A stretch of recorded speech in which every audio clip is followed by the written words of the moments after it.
Todos de pie, por favor. Mateo capítulo 5, versículos 14 al 16. Esta es la base hoy para esta enseñanza que está titulada Seamos la luz. A ver, diga alguien conmigo, seamos luz. Alguien diga fuerte, seamos luz. Amén. Si tienes la Biblia ahí abierta en Mateo 5, vamos a leer desde el 14, del versículo 14. Mateo 5, 14. Leemos juntos. Vosotros sois la luz del mundo. Una ciudad asentada sobre un monte no se puede esconder, ni se enciende una luz y se pone debajo de un almud, sino sobre el candelero, y alumbra a todos los que están en casa. Así alumbre vuestra luz delante de los hombres, para que vean vuestras buenas obras y glorifiquen a vuestro Padre que está en los cielos. Vamos a orar así mientras todavía están de pie. El Señor me mueve hoy a hablar acerca de este pasaje, y la razón principal es que estamos a un par de días de que se celebre en los Estados Unidos y en gran parte del mundo. Cada vez se suman más los países que celebran la fiesta del Halloween. Y realmente hoy quiero hablar de 4 respuestas que la iglesia está dando frente al Halloween. 3 muy conocidas, muy visibles. Y la 4ª es la que yo quiero incentivar o motivar a la iglesia hoy, a ustedes, a que nosotros demos frente a esta celebración. El Señor nos está invitando a hacer luz y a brillar en medio de las tinieblas. Y queremos que el Espíritu Santo nos llene de esta verdad para alumbrar el mundo en el que vivimos. ¿Alguien puede decir amén? Levanta tus manos al cielo y di conmigo: Padre, preparo mi corazón para recibir tu palabra. Dame oídos preparados para escucharte. Dame un corazón apasionado para recibir de ti. Gracias, Señor. Amén y amén. Dale un aplauso a Cristo y nos sentamos. Halloween es una fiesta que está regada por el mundo entero. Se está celebrando cada vez más en más países, pero no es una fiesta nueva. Entonces yo quiero hoy hablar un poco acerca, en primer lugar, de los orígenes, antes de entrar en el centro de esta enseñanza, que es lo que Dios nos pide hacernos a nosotros como iglesia frente a esta celebración. La fiesta de Halloween, o su nombre en especial, tiene su origen en una expresión en inglés que significa All Hallowed Eve, algo así me parece que es. All Hallowed Eve, que significa la víspera del Día de los Muertos, o el Día de los Fieles Difuntos. Es una fiesta con origen católico. Esta descripción, esta palabra, esta frase tiene su origen en la fiesta católica que celebran el 1 y el 2 de noviembre. Esos 2 días, de hecho, en países como México, el día 2 de noviembre, que es el Día de los Fieles Difuntos, es feriado, no se trabaja. Están celebrando inclusive una fiesta nacional que es la Santa Muerte. Entonces usted ve las calaveras por todas partes, y la celebración específicamente a la muerte. Que quizás eso es una distorsión de la idea original de la Iglesia Católica, que era celebrar a aquellos que habían muerto en la fe, y es lo que originalmente surge como una celebración cristiana, pero muy particularmente católica. En el siglo X se vuelve popular la fiesta de Halloween. Es allí donde toman esta tradición católica que había surgido en los primeros siglos del catolicismo, siglo IV, y por 6 siglos habían celebrado los fieles difuntos, pero ya para el año, o para el siglo X, debo decir, se mezcló con la fiesta celta de Samhain. Samhain es una fiesta que significa el comienzo del año oscuro, o el comienzo del año de tiniebla, o del período oscuro del año. La fiesta comenzaba la noche del 31, porque ahí terminaba el período de cosecha y el año antiguo, y el 1 de noviembre comenzaba entonces el famoso año de Samhain. Y la celebración de los celtas tenía como significado, al vestirse con disfraces que apuntaban a la muerte, las famosas calabazas iluminadas y los caramelos o dulces, que en aquel tiempo más que todo eran dulces, era para alejar a los espíritus malos. Ellos creían que había espíritus buenos y había espíritus malos. Entonces con la celebración creían atraer a los espíritus buenos, y a la misma vez con los dulces y todas las calabazas que ponían y todas las cosas que hacían, estaban alejando a los espíritus malos. En el siglo X hubo un sincretismo entre lo que creía la fiesta católica de la celebración de los muertos y todas estas costumbres de los celtas. La Iglesia Católica en Irlanda fue la que comenzó a fusionar o a sincretizar estas dos tendencias y se volvió una sola. Ahí surgió por primera vez el término Halloween, que se le interpreta como noche de brujas, como etcétera, etcétera. Tiene mucho significado en el contexto en el que vivimos hoy. Y ahí entonces comenzó una festividad que tiene muchas razones para discrepar. Yo creo que, y antes de que mencione lo que la iglesia responde frente a esta fiesta, yo creo que nosotros como cristianos debemos preguntarnos en algún momento qué debemos hacer frente a una celebración que cada vez es más popular. Y frente a una demanda de nuestros niños, por ejemplo, de todos los niños de esta sociedad que quieren ponerse un disfraz o que quieren comer caramelos o que quieren participar de una festividad como esta. Yo creo que hay dos consideraciones que debemos tener en cuenta los cristianos frente a esta fiesta. La primera, los creyentes, los que estamos en Cristo, debemos evitar cualquier actividad que está prohibida en la Biblia. Y de la misma forma, debemos abstenernos por completo de cualquier cosa que tenga cierto aire de inmoralidad, de libertinaje o de adoración satánica. Así abiertamente la Biblia nos invita. Efesios 5:11 dice lo siguiente: no tengan nada que ver con las obras infructuosas de las tinieblas, sino más bien denunciarlas. Nada tengan que ver con lo que huela a tiniebla. Pero hay una segunda consideración que nosotros debemos hacernos, y es cómo responder frente a aquellas cosas en la vida que abiertamente la Biblia no nos dice nada. Porque hay ciertos detalles en esta vida que no están categorizados en lo bueno y en lo malo, sino que permanecen en el medio. Y pudiera ser que la interpretación nuestra como cristianos hoy con respecto a Halloween pudiera ser lo mismo. No puedo llamarlo del todo malo porque algunos se visten de Drácula, pero yo me voy a vestir de angelito. ¿Y los ángeles no son de Dios? ¿Qué de malo hay en comer caramelos? ¿Qué de malo hay en que yo celebre una fiesta si lo voy a hacer sano, si no lo voy a hacer malo? Bueno, frente a esta consideración de lo que no es necesariamente ni bueno ni malo, ¿cómo respondemos? Y yo creo que ahí tenemos que hacernos un par de preguntas. La primera es, si yo participo de Halloween, ¿deshonro a Cristo? Es una pregunta que debemos hacernos sin ningún tipo de prejuicio, no por lo que la iglesia nos dice, no por el temor que tenemos a fallarle a nuestros hermanitos de la iglesia, sino realmente en nuestra relación con Dios y a la luz de su palabra, ¿qué nos dice Dios? Lo más importante, recuerden esto siempre, en la vida de un cristiano no es lo que dice el que se sienta a tu lado en la mañana del domingo, ni lo que digo yo, es lo que dice Cristo a través de su palabra. Me encantaría escuchar muchos amén. Entonces no debemos reaccionar frente a esta pregunta, ¿qué dice Cristo?, por el prejuicio de una religión o de una presión de grupo. Tampoco debemos reaccionar por ese falso concepto de libertad que ha desviado a muchos del Señor. Todo me es permitido, por lo tanto todo lo puedo hacer. Pablo dijo, todo te es lícito, pero no todo te conviene. Yo tengo la libertad para decidir lo que es bueno y lo que no. Lo segundo que debemos preguntarnos es, si participo de esta actividad, ¿violo mi propia conciencia? Porque todos tenemos una conciencia propia que nos dice internamente lo que es bueno y lo que es malo, y en aspectos donde no está definitivamente enmarcado esto es bueno o esto es malo, nuestra conciencia a veces tendemos a violarla por la presión de grupo y lo que la sociedad hace. Pregúntate en la víspera de esta celebración, ¿estaré afectando mi propia conciencia? Y ahora para mí la más importante de las preguntas que debemos hacernos los que estamos en Cristo: ¿estoy tentando o haciendo caer a algún hermano en Cristo con mi decisión de participar? Porque una de las cosas más grandes que tenemos nosotros en la vida cristiana es que el Señor comienza desde el inicio de nuestra relación con Jesús, comienza a despojarnos o a sacudirnos de algo que es nuestro peor enemigo, que se llama el egoísmo.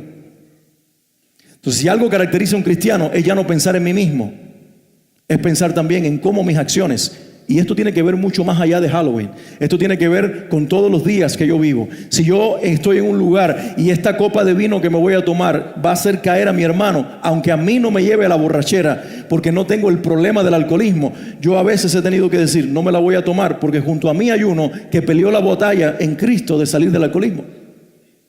Entonces yo tengo que abstenerme por amor a mi hermano de lo que en un momento determinado puedo tomar como Jesús lo hizo, que no me haga daño. Sí, y lo mismo pasa con esta celebración. Me pregunto, ¿pudiera ser que alguien por causa de mi decisión de un ejercicio de la libertad va a caer en algo que lo atraiga de vuelta al mundo del cual ya Dios lo sacó? Me encanta lo que Pablo dice en 1 Corintios 10:31. Les dejo esta declaración. Él dice, ya sea que coman o que beban o hagan cualquier cosa, háganlo todo para la gloria de Dios.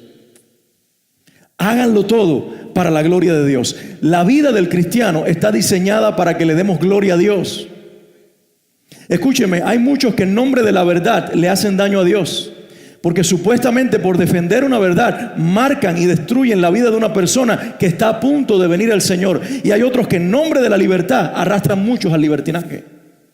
Entonces nosotros no estamos ni para defender culturas religiosas, ni para defender falsas banderas de libertad, sino para que con nuestras acciones y con nuestras prácticas uno solo sea glorificado. Y su nombre tú lo conoces. Su nombre es Cristo. Vamos, exalta el nombre de Jesús en este lugar. Dale un aplauso al Señor, por favor, iglesia.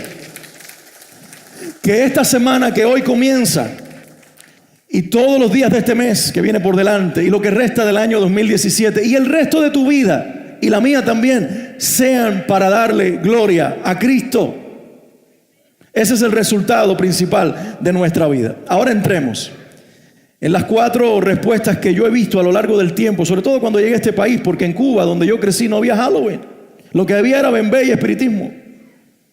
Por lo tanto, en Cuba no se celebra el Día de los Muertos, ni el Día de la Calabacita, ni la gente se disfraza, porque todo el mundo interpreta que esas cosas están muy asociadas con el que mata chivo en la esquina y está celebrando un bembé para adorar a Satanás.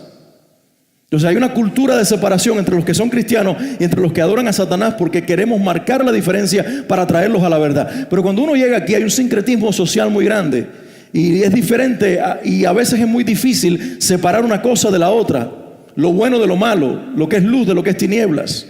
Entonces, ¿cómo responde la iglesia frente a una fiesta en Estados Unidos que es controversial dentro de la iglesia y que es muy bien recibida afuera? Yo veo en primer lugar una respuesta para mí muy negativa de muchos cristianos, que es tener miedo. Alguien diga conmigo, miedo. Hay iglesias y hay congregaciones y hay individuos, cristianos, hombres, mujeres, que sirven al Señor y que creen en el Señor, que responden con miedo. El miedo no debe ser parte de nuestro lenguaje. Puede venir, puede por un momento coquetear con nosotros, pero jamás ser nuestro dueño. El que está en Cristo no responde con miedo. Si pasas por una casa y una calabaza encendida y una calavera, no digas, ay, no mire que Satanás está detrás. No, hello, señores, hay que vivir en libertad. Como mismo pasamos por debajo de una escalera y no nos va a pasar nada. Como mismo un gato negro se nos cruza en el camino, y eso no es mala suerte, porque nosotros en Cristo tenemos que sacudirnos de la superstición. Hay gente que si se encuentra una brujería en 4 esquinas, cruza los dedos. Eso no es de cristiano. Dale una patada en el nombre de Jesús y nada te va a pasar. ¿Me entiendes lo que estoy diciendo? Entonces a veces nuestra respuesta de miedo pareciera ser que empequeñecemos al Dios que vive con nosotros, cuando Él es tan grande, que es más grande que el Dios que opera en este mundo. Dale un aplauso al Señor con el que aplaude. Salmo 27:1. Te dejo esta declaración hoy. Famosa declaración, preciosa declaración del salmista. Dice, Jehová es, si lo sabes dilo conmigo, Jehová es mi luz y mi salvación. ¿De quién temeré? Si tú estás en la luz y en la salvación de Dios, ¿de quién vas a temer? El diablo te puede asustar a ti, pero no al que vive en ti. ¿Me hago entender? Cuando tú entiendes en quién estás, tú eres el que aterroriza al infierno. Y ese es un concepto que a veces la iglesia no entiende. Cuando tú sabes en quién estás, el que le mete miedo al diablo eres tú, porque tú portas un nombre que en tu boca tiene poder, el nombre de Jesús. Otros se lo pueden mencionar, pero si no están en él, son como los hijos de Seba, que salen semidesnudos, porque un solo demonio en una persona los dejó a los 7 sin ropa. Lean eso en el libro de Hechos, porque no eran cristianos. Pero el demonio le dijo algo a aquellos 7 judíos que querían dárselas de poderosos y de fuertes. Y les dijo, a Jesús conocemos y Pablo sabemos quién es. ¿Cuántos Pablos hay en este lugar? No porque tienen nombre de apóstol, sino porque tienen el nombre de Cristo en sus vidas, que nos trajo de las tinieblas a la luz y nos paró en Él para que ya no vivamos en temor, sino que el Cristo que está en nosotros nos llene de su luz y de su salvación. Alguien diga amén. Yo sé que hay frío, mis queridos, pero para sacudirse del frío hay que mover el cuerpo. Hay que mover el cuerpo. Dale un aplauso a Cristo como se lo has dado, bien fuerte.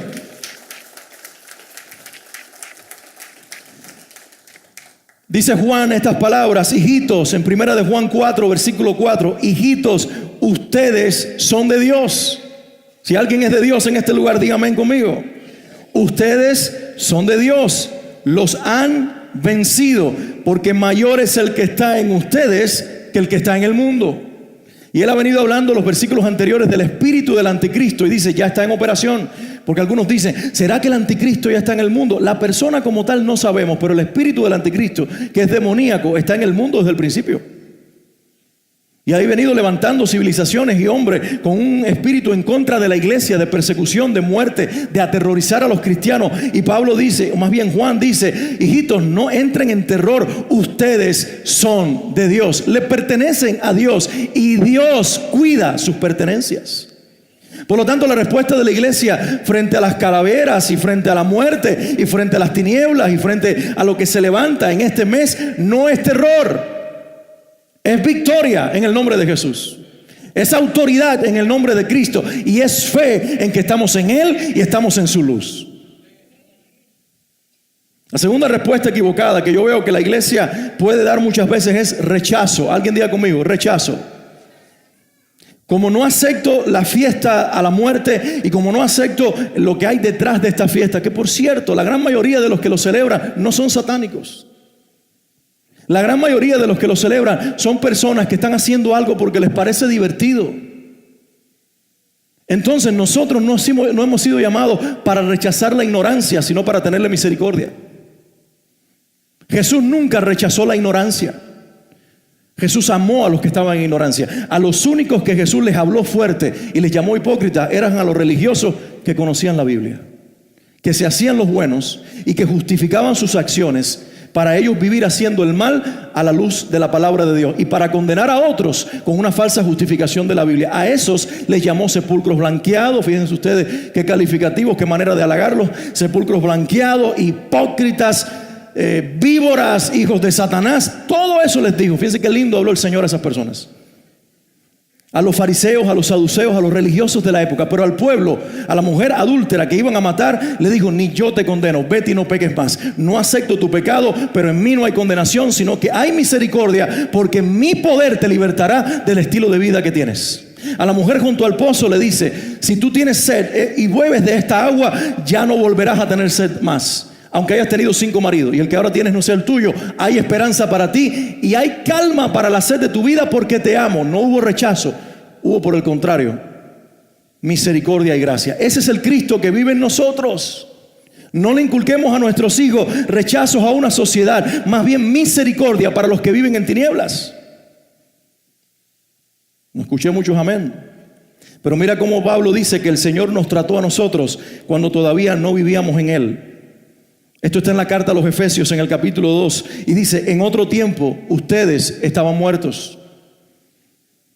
¿Cuántos cristianos hay aquí nacidos de nuevo que han creído en el Señor, que le han confesado públicamente? Levante sus manos un momentito, a ver, déjame ver. Tenemos un problema porque todo el mundo aquí es cristiano. Eso es una buena noticia, pero también es una mala noticia. La iglesia no está diseñada para que se llene el domingo de cristianos. La iglesia está diseñada para que los pecadores vengan acompañándonos. Pero anyway, esa no era mi pregunta. Yo quería ir en esta dirección. ¿Cuántos cristianos hay en este lugar? Levante sus manos un momentito.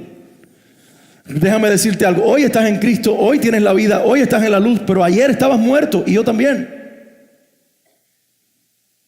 Cuando tú estás en Cristo estás separado de Él, muertos espiritualmente, porque no vives la vida bajo el diseño de Dios. Y mira lo que Pablo dice. En otro tiempo ustedes estaban muertos en sus pecados, en los cuales andaban conforme a los poderes de este mundo. Satanás nos estaba influenciando. Se conducían según el que gobierna las tinieblas, según el espíritu que ahora ejerce su poder en los que viven en la desobediencia. En ese tiempo todos nosotros vivíamos como ellos. ¿Cómo vivíamos? Como ellos, como el que tiene la calabacita afuera y el demonio mirándote en la puerta. Como ese, como el que grita a la mujer todos los días, como el que le tira zapato al vecino, como el que te mira con cara de asesino y tú dices, el diablo está en la vida de esa persona, el Señor lo reprenda. No, más bien, vamos a reclamar a esa persona para que salga de las tinieblas y de la muerte y venga a la luz que nosotros vivimos.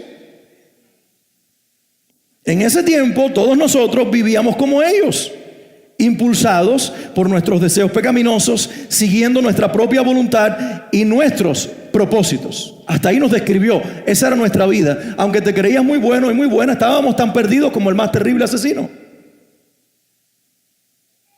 Hello, ¿lo aceptamos? Porque la iglesia no es un diseño para gente buena. Cristo es un diseño para traer a vida a los que están muertos y para renovar, debo decir, y transformar a los que estábamos perdidos. Pero ahora Pablo dice, pero, y aquí viene el pero divino, pero Dios, alguien diga conmigo, pero Dios, que es rico en misericordia, por su gran amor por nosotros, nos dio vida con Cristo, aún todavía cuando estábamos muertos en pecado. Te pregunto, ¿cómo te trató el Señor a ti? ¿Cómo me trató a mí? Dice Pablo, con misericordia. Yo estaba influenciado por el diablo, yo estaba bajo los poderes de este mundo, yo vivía en mí mismo. A lo mejor yo particularmente nunca adoré a ningún demonio. Aunque en una rama de mi familia practicaban la santería, yo siempre le tuve rechazo a eso. Yo pasaba por las calles, yo nunca me metí en brujería, pero eso no me hace mejor persona. Yo no fui necesariamente un ateo, pero eso no me hace mejor persona que un ateo. Porque no hay categorías de seres humanos. ¿Me hago entender? Estoy siendo claro, me está dejando Dios, me estoy dejando a Dios que hable a través de mí. Dígamelo para así no ponerme en sintonía con Él. Porque yo quiero decirte en este día es que un ateo no es más malo que yo ni que tú. Un santero y un brujero no es más malo que nosotros. Un adorador de Satanás ahí en el templo de Nueva York no es peor que nosotros. Todos estamos perdidos y todos somos malos sin Cristo.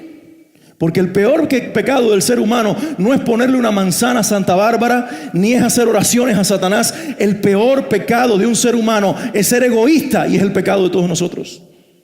Y es ser orgulloso, y es el pecado de todos nosotros. Así que yo me tuve que arrepentir como el más vil de los pecadores, porque lo era, y reconocer que lleno de mí estaba lejos de Él y estaba vacío de Él. Y aún así, en su misericordia, Dios me trató y por su amor me trajo a Él.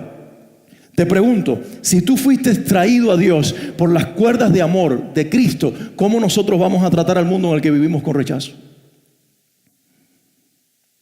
La posición de la iglesia no debe ser miedo, porque estamos en la luz y el poder de Dios está en nosotros. Y la posición de la iglesia no debe ser rechazo, porque el Cristo que vive en nosotros no rechaza al pecador, y el testimonio somos nosotros. ¿Alguien dice amén? La tercera respuesta que encuentro en la iglesia moderna, y esta va en aumento, va creciendo, es aceptación.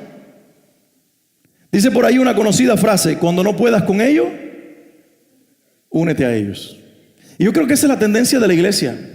Ante la fuerza de la sociedad y las tiendas repletas de caramelos y de brujitas, pues tratar de espiritualizar esto. Y he oído a famosos cristianos, excelentes predicadores, que justifican y dan una interpretación teológica y ponen en contexto algo que realmente tiene un trasfondo más bien católico que evangélico y protestante. Y ellos dicen, bueno, realmente debemos abrazar la cultura y desde la cultura mostrar el amor de Dios. Y eso es una media verdad. Pablo dice en Romanos 12:2, no se amolden al mundo actual. Nosotros cuando estamos en Cristo, y esto es un antivalor a la sociedad y a los valores de la sociedad, lo que yo voy a decir ahora, cuando estamos en Cristo, nuestra cultura no es de la sociedad donde vivimos. Nuestra cultura es del reino de Dios.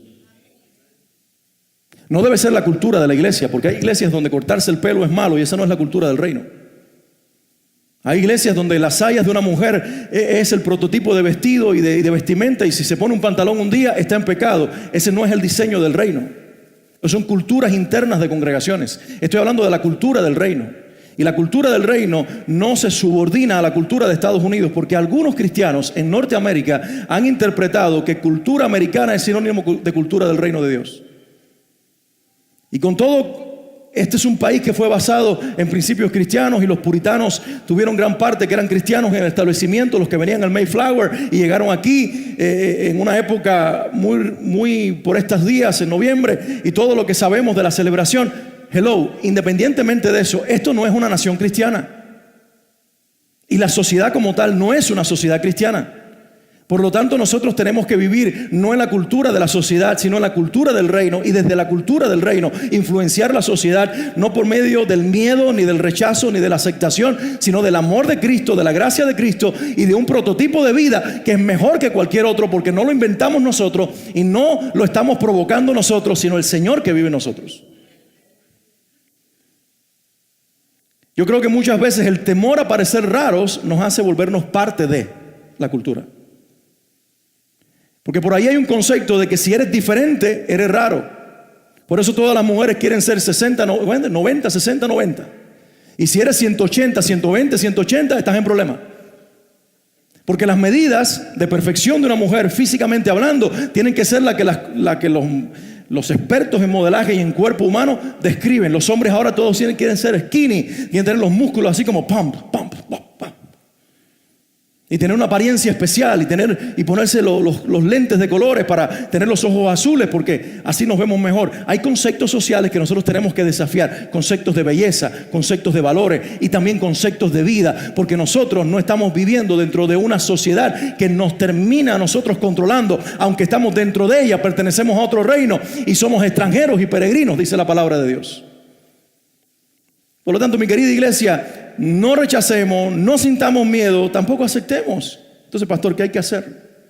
Esta es la cuarta respuesta que la iglesia debe dar y para mí, mi propuesta en este día. Pablo lo dijo, Juan lo dijo y ahora Jesús nos lo dice, lo leímos en esta mañana. Él nos dice, brillen. Y es lo que Dios nos está pidiendo en esta época del año y por el resto de nuestras vidas hasta que Cristo venga. La respuesta de la iglesia debe ser brillar. Alguien diga conmigo, brillar. No con luz propia, sino con la luz del Cristo que está en nosotros. Brillar. Si volvemos a Mateo, y con este pasaje quiero concluir, él dice, ustedes son la luz del mundo.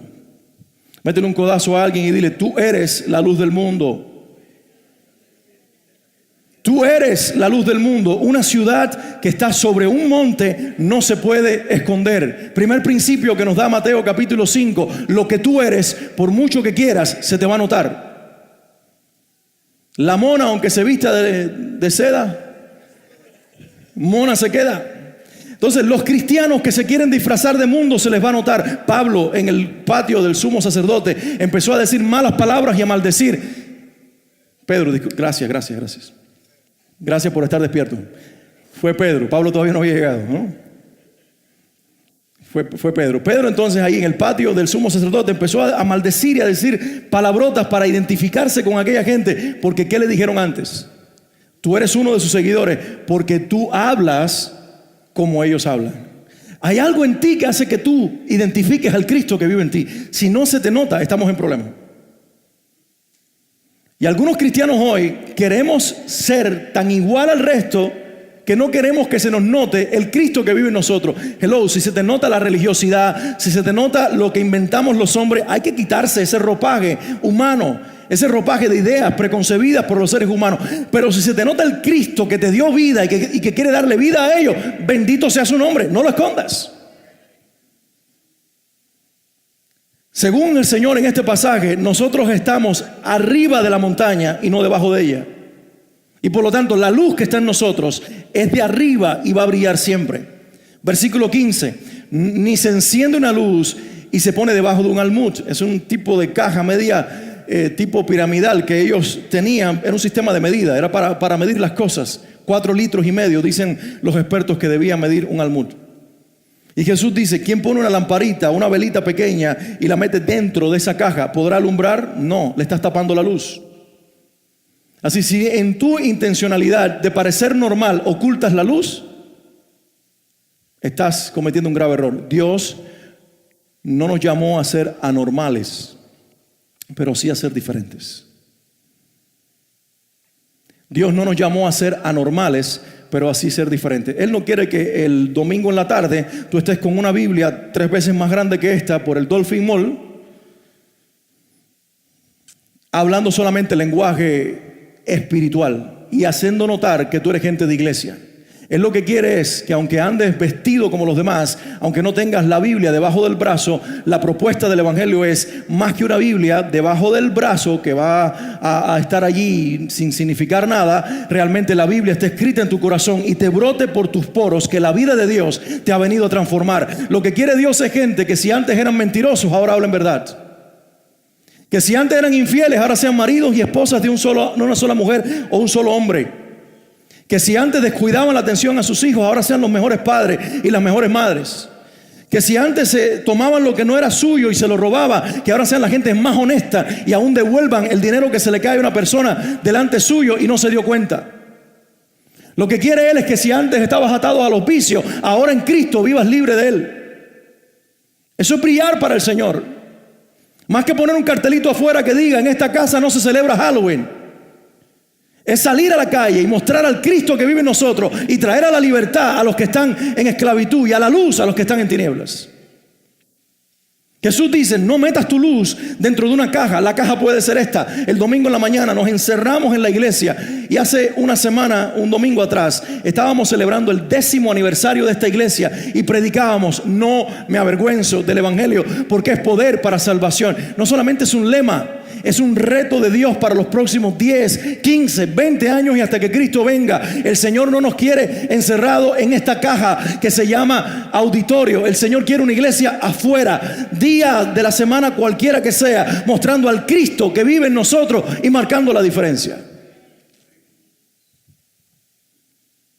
Dice el Señor Jesús: así alumbre vuestra luz delante de los hombres, para que vean vuestras buenas obras y ellos glorifiquen a vuestro Padre que está en los cielos. Y esto es lo que más me sorprende de Mateo 5:16, que los que le van a dar gloria a Dios no son los cristianos, sino los que no lo son.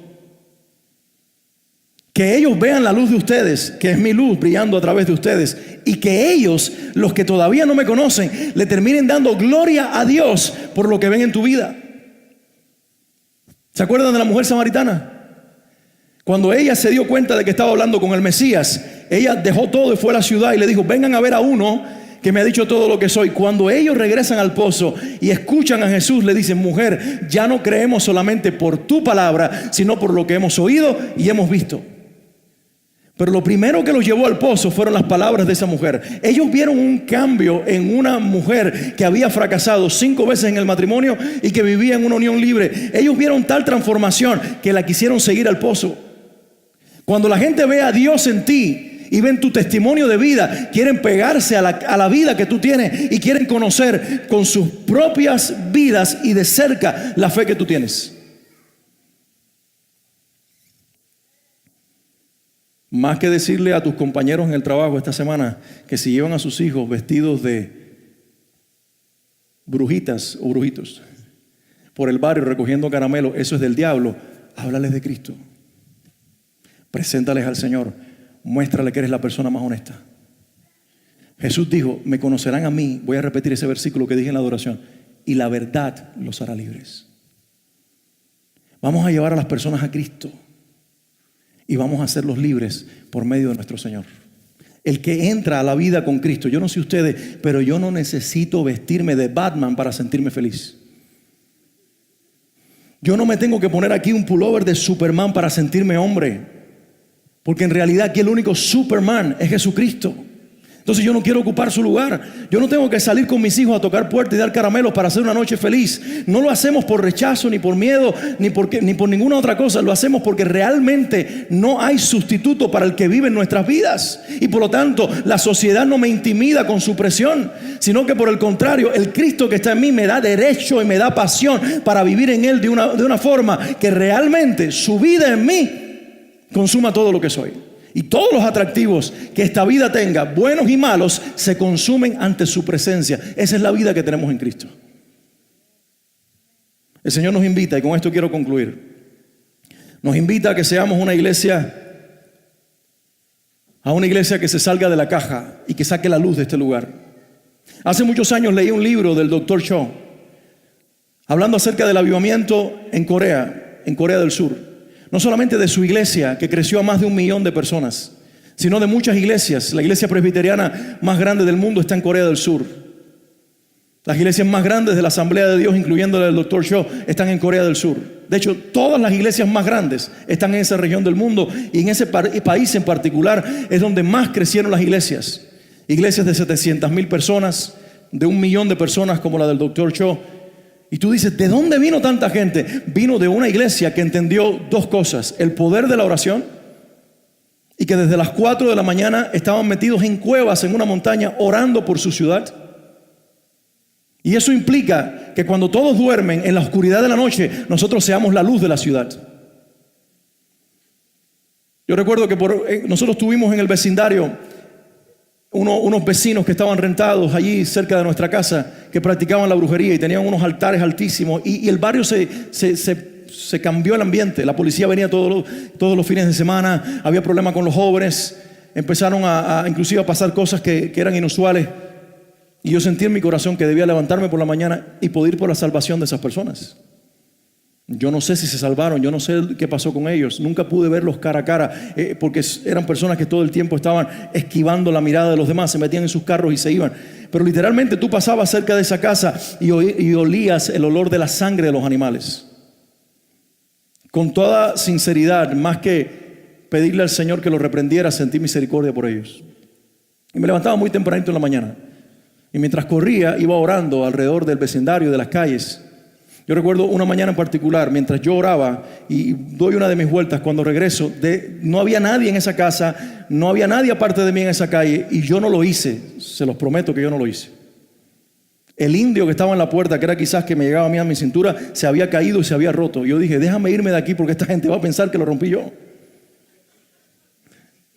Pero como pasó en la Biblia, en los días de los jueces, que ponían junto al arca de Dios el altar del Dios falso de aquella gente, y amanecía degollado y con las manos cortadas y en el suelo, así puede hacer Dios como un testimonio de que mayor es el que está en nosotros que el que está en el mundo.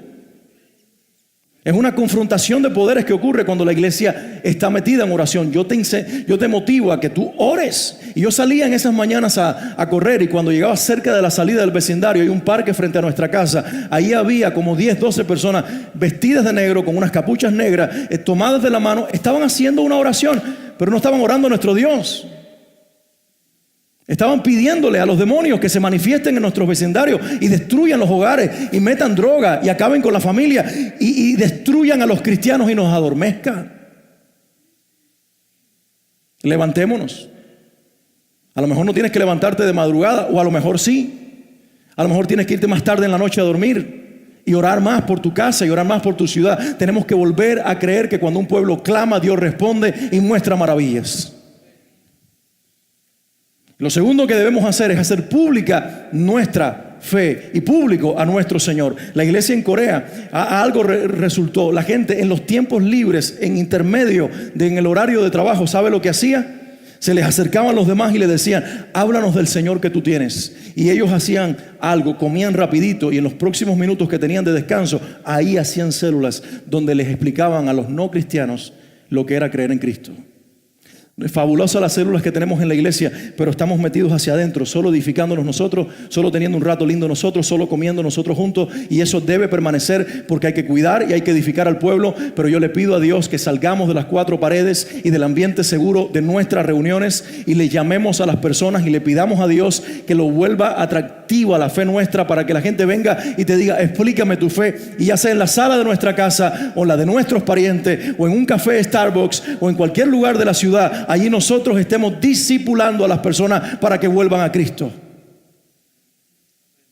Hoy estamos celebrando el 31 de este mes, el día en que el mundo celebra Halloween. Nosotros estamos celebrando 500 años de que un valeroso sacerdote católico allí en Alemania clavó 95 tesis y comenzó la reforma.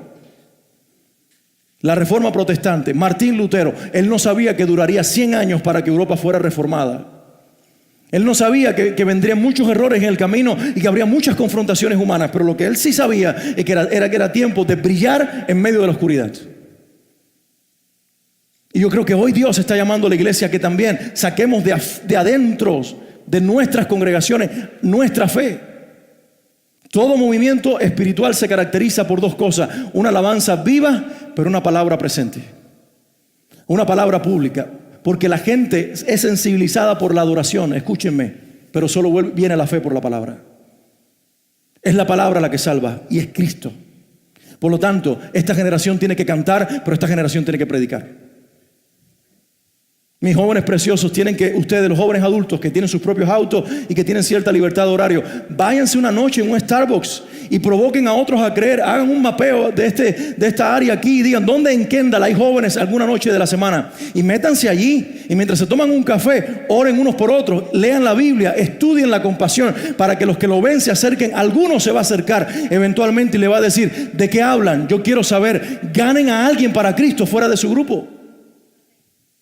Mis hermanos adultos que están aquí, fantástico que la noche del viernes, del martes, del jueves, el día que sea, te vayas a una célula. Pero ahora también sé intencional en invitar a tus amigos a que vengan a tu casa, y con otro hermano en la fe, quizás no muchos, abras la palabra y les digas directamente lo que Cristo tiene para ellos. No les hables de los 4 jinetes del Apocalipsis, de los 7 sellos y de las copas de la ira. Habla de la gracia y del amor de Jesús. Los evangelios están llenos de historias que le pueden hacer mucho bien a las personas y cambiar la vida. En otras palabras, seamos luz. Seamos luz. Alumbrémosle el camino a alguien. Porque no sé cuánto tiempo más nos queda sobre esta tierra. No sé cuánto le falta a nuestro Señor por regresar, y sentiré mucha vergüenza si mi propia vida y la iglesia que represento no fue lo que tuvo que ser. No estamos para celebrar cultos de domingo, dar palmadas, decir aleluya y volvernos a nuestra vida encerrados en nuestros trabajos, pagando nuestras cuentas y viviendo nuestra vida cristianita. Estamos para, de manera apasionada, si no tenemos esa pasión, pedírselo al Señor: lléname de ti, hasta que alguien por medio de mí, fuera del ambiente de la iglesia, sepa que tú eres el Señor, y venga la vida. Y venga la vida. Así que yo quiero hacer un reto para tu vida en este día. Ponte de pie, yo quiero concluir en esta mañana. Ya tarde, por cierto. Recuerden que la próxima semana cambian el horario, hay que trazar una hora. Así que donde son las 11 van a ser las 10. Pero en este día quiero hacerte un llamado. No quiero quedarme solamente en la exhortación, orar, qué lindo todo. Ay, sí, el pastor nos dijo cositas que fueron bonitas y nos desafió. No, yo quiero que en esta mañana tú tomes un paso de fe y tú digas: yo no sé de qué manera lo voy a hacer, pero yo quiero que tú me saques de las 4 paredes de mi vida cristiana y me uses en medio de los que no te conocen para hacer luz. Pastor, es que yo no sé cómo hacerlo. Te vamos a entrenar, te vamos a enseñar cómo hacerlo. Pero si tú tienes la disposición, el Espíritu de Dios se está moviendo dentro de tu corazón en este momento. No es que tengo 70 años. Mira, hay muchos más como tú, 70 años, que lo puedes invitar a las 10 de la mañana a tu casa. No tiene que ser a las 9 de la noche. No, es que no tengo tiempo. No, realmente nadie tiene tiempo. El tiempo es de Dios. Y cuando entendemos que el tiempo es de Dios, nosotros arreglamos nuestras agendas a los propósitos de Dios. El llamado que Dios nos hace hoy es: vamos a salir de la comodidad. Y por amor a Cristo vamos a volvernos agresivos por su nombre. Cada uno tiene un círculo de influencia, tiene parientes, tiene amigos, tiene conocidos. Marquemos a alguien con la fe que Dios ha puesto en nosotros. Muévete del lugar en el que estás, si Dios te está hablando en esta mañana. Y ven aquí adelante, y como una demostración pública de fe con el Señor, di: aquí estoy disponible. Y espero que, aparte de mis hermanos que siempre son los que dicen aquí estoy, tú que nunca te has involucrado en algo activo en la iglesia, hoy digas: voy al frente, quiero ser. Muy pronto, conversaba en estos días con el hermano Alpi, muy pronto vamos a retomar el visitar como lo hacíamos antes. Vamos a salir a visitar. Vamos a empezar por 2 martes en el mes, solamente 2 martes por el momento. Pero también quiero que tú digas: pastor, yo no sé cómo hacerlo, pero que estoy en disposición de que Dios me use. La semana pasada los hermanos May y Rolly estuvieron aquí y me fascinaba escucharlos. Ellos conocieron al Señor en esta iglesia, por 2 años nada más estuvieron, y después se fueron a North Carolina. Y ellos estaban congregándose en una iglesia americana que no se habla nada en español, pero hay un grupo de personas que han sido llevadas de Miami allá, que son parientes, conocidos. Y ellos, lo primero que hacen con esas personas de una manera natural es hablarles de Cristo. Y todos se han convertido, están yendo a diferentes congregaciones. Pero entonces, ¿qué hacen ellos? Al ver lo que necesitan crecer, los invitan una noche a su casa. Y en el basement, allí prepararon un lugar en su casa. Y allí entonces abren la palabra y les explican. Él dice: Alex, yo me vi tentado muchas veces de pedirte que me enviaras los temas de la iglesia. Pero no quise en meterme dentro de una caja. Y más bien lo que hago es decirle: Señor, ¿qué tú quieres hablarle a esta gente en esta semana? Y durante la semana oro y el Señor me da un texto de la palabra evangelístico que habla el corazón de esta gente, que produzca fe. Y Dios me está usando. Ese es un hombre valiente y una mujer valiente, que decidieron creerle a Dios y meterse en una cultura difícil donde no se habla el idioma, para atraer a los hispanos del área a venir a los pies de Cristo. Tú lo puedes hacer. Tú lo puedes hacer. Ay, es que no llega nadie. Va a llegar. Si le crees a Dios, oras y haces lo que tienes que hacer, va a llegar. Y si no llegan, ve. El Señor no nos pidió que la gente viniera. El Señor nos pidió que nosotros fuéramos. La gran comisión no es tráiganlo, es ustedes vayan. No es por tanto tráiganlo, sino por tanto id. Eso es ser luz. Ser luz es mostrar nuestra fe. ¿Alguien más se quiere sumar a este grupo? Pastor, no sé cómo hacerlo. Nunca lo he hecho. El Espíritu de Dios está en tu vida. Hay talentos, hay dones, hay algo precioso en ti que Dios va a darte a ti. Hay algunos que ganan gente sirviendo, dando pares de zapatos, dando comida. Y entonces después que muestras el amor de Cristo activo, los ganas para el Señor. Otros enseñando la palabra, otros exhortando y dando consejos, pero cada uno haciendo algo. Pero no puede ser algo así ocasional, que lo hice el 1 de enero del año 2017 y no lo hice más. Todos los días, consistentemente. El evangelio no es de eventos, el evangelio es de consistencia. La vida en Cristo es de todos los días. Tú vas todos los días al trabajo aunque te cansas. Y yo veo muchos cristianos que dicen: es que ya me cansé, déjame tomarme un tiempo, pastor. Díselo al jefe tuyo que te pare de pagar. Vamos a dejarnos usar por el Señor. Levanta tus manos al cielo. Padre, en el nombre de Jesús, yo pongo este grupo de tus hijos delante de ti. Y te pido en este día que la disposición de sus corazones las vuelva realidad. Úsanos para que esta ciudad conozca que solo uno es la luz, solo uno es la vida, solo uno es la verdad, y ese es Jesús. Nos sacudimos de toda religiosidad y entregamos nuestros prejuicios delante de ti. Nos quitamos todo miedo, Señor, y lo traemos delante de ti y te decimos: Señor, tú que eres mayor que el que opera en el mundo, has puesto el Espíritu que resucitó a Cristo de los muertos en nosotros. Que ese mismo Espíritu poderoso nos pueda usar con poder y nos encienda en pasión para conquistar esta ciudad. En el nombre que es sobre todo nombre, yo te pido que les envistas con poder a mis hermanos, que les des visión de lo alto para planificar cómo van a ganar a esta ciudad para Cristo. Y que les des la dirección tuya, la constancia, la perseverancia y el poder para triunfar en el nombre de Jesús. Así te lo pido, Señor, en el nombre de Cristo. Amén.